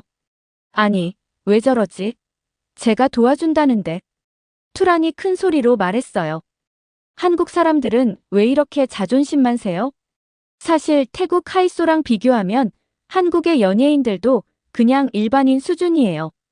우리가 그들의 태국 활동을 도와주는 거지. 교실 안의 공기가 차가워졌어요. 다른 학생들도 불편한 기색이 역력했죠. 하지만 투라는 계속해서 말을 이어갔어요. 한국은 지금 우리 태국의 도움이 절실해요. 동남아시아 시장에서 한국 기업들이 살아남으려면 우리 같은 하이소들의 도움이 필요하거든요. 근데 한국 사람들은 그걸 모르나 봐요. 그때 교수님이 들어오셨고 모두가 조용해졌어요. 하지만 이것은 시작에 불과했죠. 오늘 강의 주제가 아시아 각국의 경제 성장과 불평등이었거든요. 이제 진짜 폭풍이 시작될 참이었어요. 오늘은 아시아 각국의 경제 성장과 불평등에 대해 알아보겠습니다. 교수님의 말씀이 시작되자마자 투란이 손을 들었어요. 교수님, 제가 한 가지 말씀드리고 싶은 게 있어요. 한국 기업들이 태국에서 노동자들에게 터무니없이 낮은 임금을 주는 바람에 많은 태국 사람들이 한국으로 불법 취업을 가는 거예요. 이건 정말 심각한 문제죠. 잠시만요. 그 부분에 대해 정확한 데이터를 살펴볼 필요가 있겠네요. 교수님이 프로젝터 화면을 다음 슬라이드로 넘기셨어요. 투란 씨의 말씀과는 사실관계가 많이 다르네요. 교수님이 새로운 자료를 보여주시며 말씀하셨어요. 실제로 삼성전자나 LG전자 같은 한국 기업들은 태국 현지 기업들보다 훨씬 높은 임금을 주고 있어요. 제가 방콕을 방문했을 때 현지 근로자들을 인터뷰한 적이 있는데 태국 기업에서는 월 1만 5천 바트를 받는데 한국에서 일하는 태국 근로자들은 3만 바트까지 받게 된 사례도 있었죠. 교수님은 실제 임금 명세서와 비교 자료를 보여주셨어요. 더 놀라운 건 복리후생의 차이예요. 한국 기업들은 직원들의 출퇴근을 위해 통근 버스를 운영하고 깨끗한 구내식당에서 무료로 식사를 제공하며 자녀들의 학자금까지 지원하고 있어요. 명절 때는 고향에 갈 수 있도록 귀향 비용도 지원하고 있죠. 그러면서 교수님은 한국의 임금 체계를 설명하셨어요. 한국의 최저임금은 현재 태국의 4배 수준이에요. 거기다 한국은 야근 수당을 150% 더 주고 주말에 일하면 200%를 더 줘요. 휴가도 법적으로 보장되어 있고 4대 보험이라고 해서 국민연금, 건강보험, 고용보험, 산재보험도 모두 의무예요. 퇴직할 때는 퇴직금도 받을 수 있고요. 이런 좋은 근로 조건 때문에 많은 태국 사람들이 한국에서 일하고 싶어 하는 거예요. 이건 누군가의 잘잘못이 아니라 두 나라의 발전 단계가 다르기 때문에 생기는 자연스러운 현상이에요. 교수님의 설명을 들으며 투란의 주장이 얼마나 왜곡되어 있었는지 더욱 분명히 알 수 있었어요. 하지만 최근 태국 불법 체류자들과 관련된 강력 범죄가 한국 사회에 큰 문제로 대두되고 있습니다. 특히 마약 밀매 조직과 불법 성매매 알선 단체들이 적발되면서 심각한 사회적 문제가 되고 있죠. 지난해에만 해도 방콕발 여행객의 수하물에서 수차례 불법 약이 적발되었고 서울 시내 태국인 밀집 지역에서는 불법 성매매 업소가 지속적으로 단속되었습니다. 교수님은 잠시 말씀을 멈추시고 통계 자료를 보여주셨어요. 이런 불법 행위로 인해 한국에서 체포된 태국인 불법 체류자의 수가 작년 대비 3배 이상 증가했습니다. 이는 결국 합법적으로 한국에서 일하고 있는 부정적인 영향을 미치고 있죠. 실제로 많은 기업들이 태국인 근로자 채용을 꺼리게 되는 부작용도 발생하고 있습니다. 투란이 갑자기 자리에서 벌떡 일어났어요. 그녀의 목소리에는 비웃음이 가득했죠. 그래봤자 한국 월급이라는 게 얼마나 되나요? 저희 태국 하이소들은 한 달 쇼핑비가 한국 사람들 연봉보다 많을걸요. 그 작은 돈으로 뭘 할 수 있다고. 명품 가방 하나 사려면 몇 달을 모아야 하고 좋은 차는 평생 모아도 못 살 거예요. 한국에서 월급쟁이로 사는 게 얼마나 불쌍한지 아세요? 그래서 많은 태국 사람들이 한국에서 불법적인 일을 하는 거예요. 투란이 더욱 목소리를 높였어요. 합법적으로 일하면 받는 월급으론 살기도 힘든데 그래서 다들 돈 많이 주는 불법 일을 찾는 거라고요. 결국 이런 일들은 한국의 낮은 임금이 문제예요. 저희 가정부 월급이 한국 회사원 연봉보다 많을걸요. 교수님의 표정이 심각해지셨어요. 다른 학생들도 투란의 황당한 주장에 어이없다는 표정이었죠. 특히 경제학과 학생들은 그녀의 말이 얼마나 비논리적인지 잘 알고 있었으니까요. 교실 안이 술렁였어요. 서희가 자리에서 벌떡 일어났지만 교수님이 먼저 말씀하셨죠. 흥미로운 관점이네요. 그럼 우리 실제 데이터를 한번 볼까요? 양국의 임금 구조와 경제 지표를 자세히 살펴보죠. 교수님은 프로젝터로 경제 지표들을 보여주기 시작하셨어요. 2024년 기준 한국의 GDP는 약 1조 9천억 달러입니다. 반면 태국의 GDP는 약 5천억 달러 수준이죠.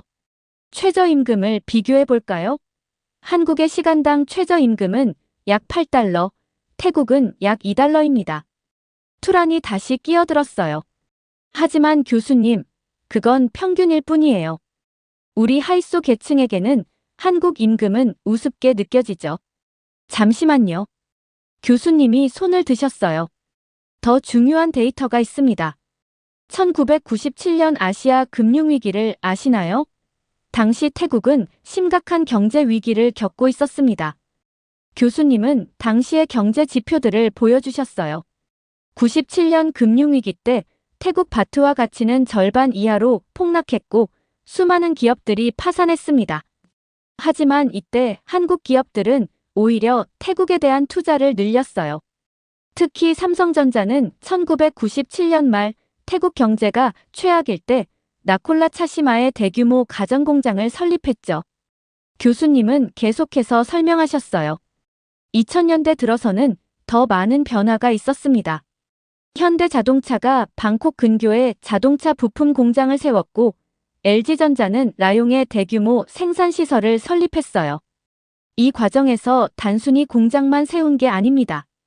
한국의 선진 제조기술이 태국에 전수되었고 현지 부품업체들의 기술력도 크게 향상되었죠.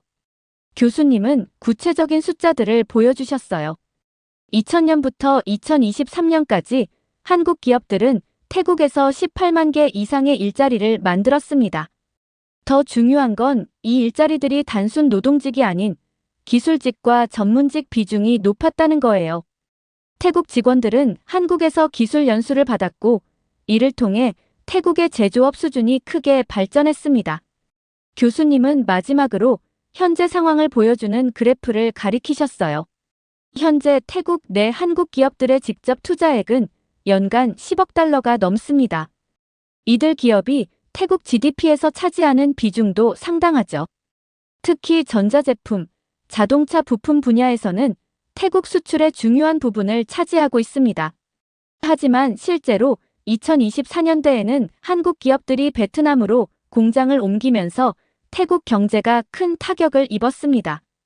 특히 흥미로운 점은 이런 결정의 배경에는 단순한 경제적 이유만이 아닌 사회적 요인도 있었다는 거죠. 태국 내 반한 감정이 고조되면서 한국 기업들과 한국인들을 향한 위협적인 행동들이 늘어났습니다. 방콕의 한국 기업 공장 앞에서 시위가 벌어지고 한국인 직원들이 위협을 받는 사건들이 발생했죠. 이런 불안정한 사회적 분위기가 한국 기업들의 베트남 이전을 가속화했고 결과적으로 태국 경제에 큰 타격을 주게 되었습니다. 현재 동남아시아 국가 중 태국의 경제 성장률은 꼴등을 기록하고 있죠. 하지만 이런 상황에서 우리가 주목해야 할 또 다른 중요한 문제가 있습니다. 태국의 심각한 빈부격차 문제입니다. 태국의 상위 1%가 전체 부의 약 58%를 차지하고 있어요. 특히 하이소라 불리는 최상위 계층과 로소라 불리는 저소득층의 격차는 매년 심화되고 있죠. 교수님은 태국의 소득 분배 그래프를 가리키셨어요. 실제로 방콕의 하이소 계층이 사는 지역과 빈민가의 생활 수준 차이는 마치 다른 나라처럼 보일 정도입니다. 하이소 자녀들은 대부분 해외 유학을 가고 최고급 의료 서비스를 받으며 호화로운 생활을 누리죠. 현 태국의 총리 패통탄 친나왓도 하이소 계층으로 현재 이러한 빈부 격차를 줄이지 못하는 이유 때문에 총리를 해임하라는 시위가 벌어지고 있죠. 반면 로소 계층은 기본적인 교육과 의료 서비스조차 받기 어려운 상황입니다. 교수님은 잠시 말씀을 멈추시고 깊은 한숨을 내쉬셨어요. 이런 극심한 빈부격차는 사회 통합을 저해하고 경제 발전을 가로막는 주요 원인이 됩니다. 오히려 외국 기업들의 투자를 막고 국가 경쟁력을 약화시키는 결과를 가져오죠. 태국 정부도 이 문제의 심각성을 인식하고 있지만 아직까지 효과적인 해결책을 찾지 못하고 있는 상황입니다. 하지만 투란의 주장은 멈추지 않았어요. 하지만 교수님, 저희 태국의 재벌들은 한국의 재벌들보다 더 부자예요. 제가 직접 봤어요. 교수님이 새로운 슬라이드를 보여주셨어요.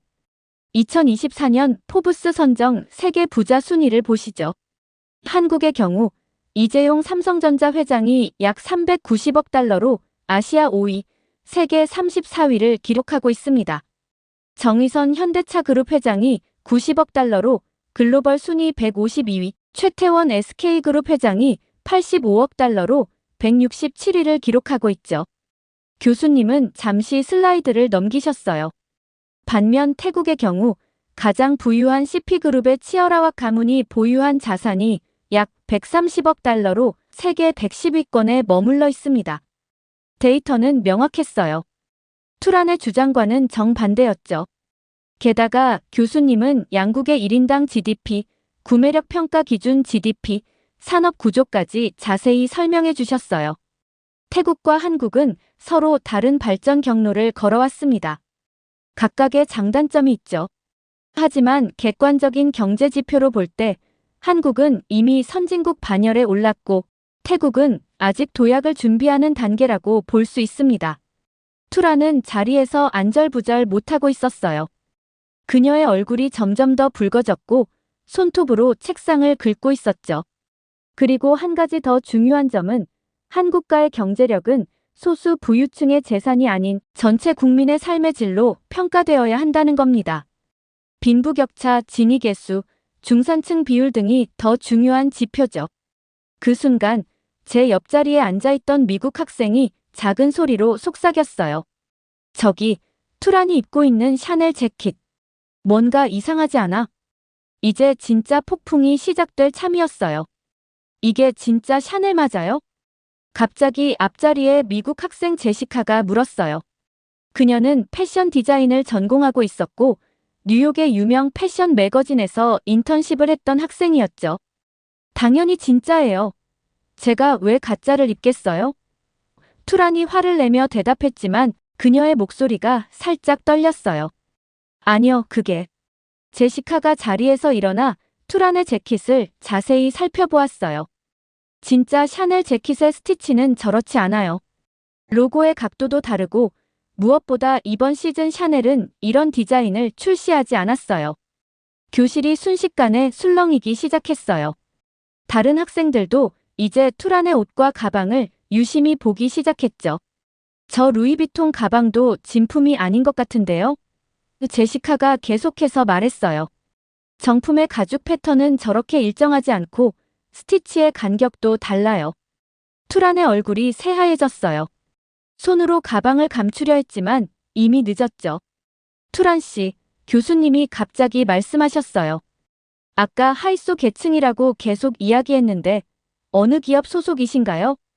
투란은 잠시 머뭇거리다가 대답했어요. 아버지가 태국의 SCG그룹에서 일하세요. 어떤 직책을 맡고 계시나요? 교수님이 다시 물으셨어요. 그 그룹의 최고 경영자세요. 투란이 떨리는 목소리로 대답했어요. 교수님은 노트북으로 뭔가를 검색하시더니 고개를 저으셨어요.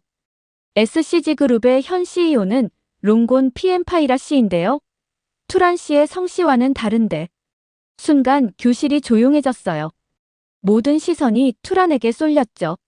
사실은 그녀의 목소리가 떨렸어요.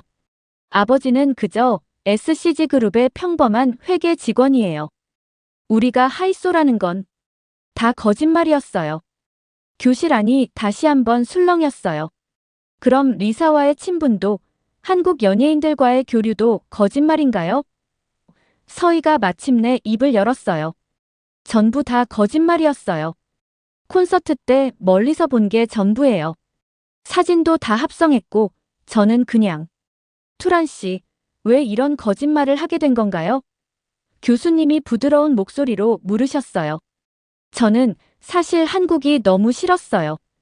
태국에서는 요즘 반한 감정이 심해지면서 한국을 무시하는 분위기였거든요. 저도 그런 영향을 받았던 것 같아요. 그녀는 잠시 숨을 고르더니 계속 말을 이어갔어요. 한국이 우리나라보다 잘 산다는 게 너무 싫었어요.